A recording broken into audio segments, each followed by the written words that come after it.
What is happening, mis amigos? Today, we're taking a look at the final version of Nueve de Julio. Finally, a ship I can pronounce through the years and years of Spanish taken in high school and college. It's a good thing as well. My late granddaddy Emilio would likely be upset if I didn't get this one right. Didn't see that coming, did you?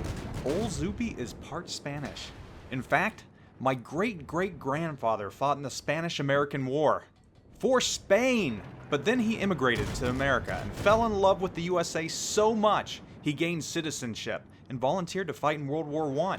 The army told him he was too old and his family was too large. But enough about my family. Let's talk about Nueve de Julio, which is not a Spanish ship. It's Argentinian.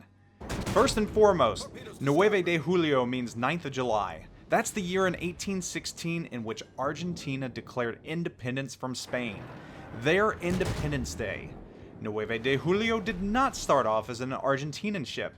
She actually is the ex-USS Boise, which was a Brooklyn-class cruiser that distinguished itself during World War II over numerous battles at Guadalcanal. To say the ship was a legend would be selling it short. I know many are upset that the version we have in the game is not the Boise. This ship started off as Boise, but it was changed to give much needed Pan-American representation in World of Warships. Sadly, Nueve de Julio didn't do too much, though she was used to quell an uprising and was accidentally rammed later in her life by General Belgrano.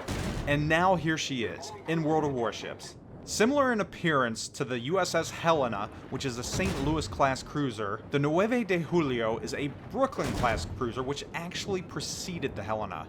Both the Nueve de Julio and Helena are Tier 7 cruisers. Despite their similar appearances, Helena has one large advantage in her range, which tops out at 14.6 kilometers when you take the B hull and its Mark 7 Mod 2 fire control. Nueve de Julio comes with a max range of 13.6 kilometers, which is non-negotiable. It still has the same 152mm guns, and it still has 15 of them, but its range is gimped. Both ships have the same 33,000 max hit points. Helena tops the Nueve de Julio in speed at 32.5 knots to 30 knots. Despite what stats say right now, I received confirmation that Nueve de Julio's final turning radius will be 710mm and not 810. This is still more than Helena's 680-meter turning radius. Concealment is comparable on both ships, with Nueve de Julio eking out the Helena at 11.5 kilometers to 11.88 kilometer base concealment. Anti-aircraft capabilities are pretty much even. Oh, and I almost forgot, you only have 3 consumables on the Nueve de Julio.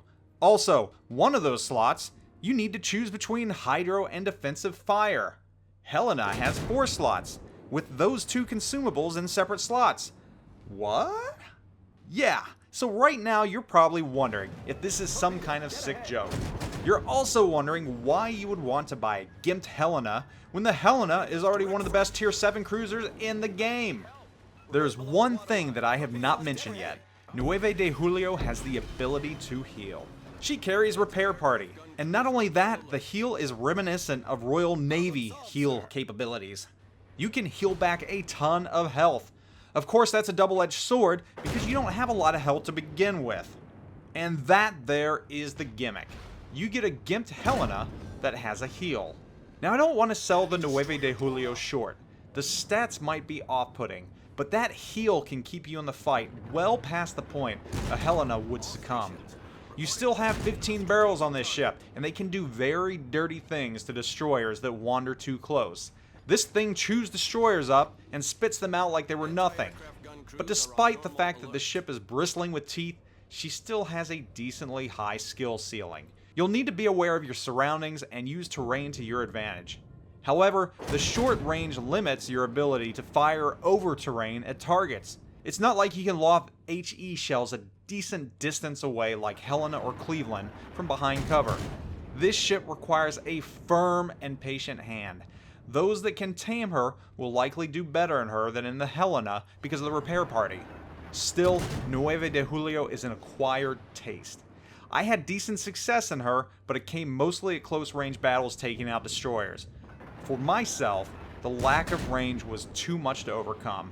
I know other CCs have put up monster rounds in her. On the bright side, we finally have a Pan-American ship, which you can use as a trainer for when other ships finally do come out.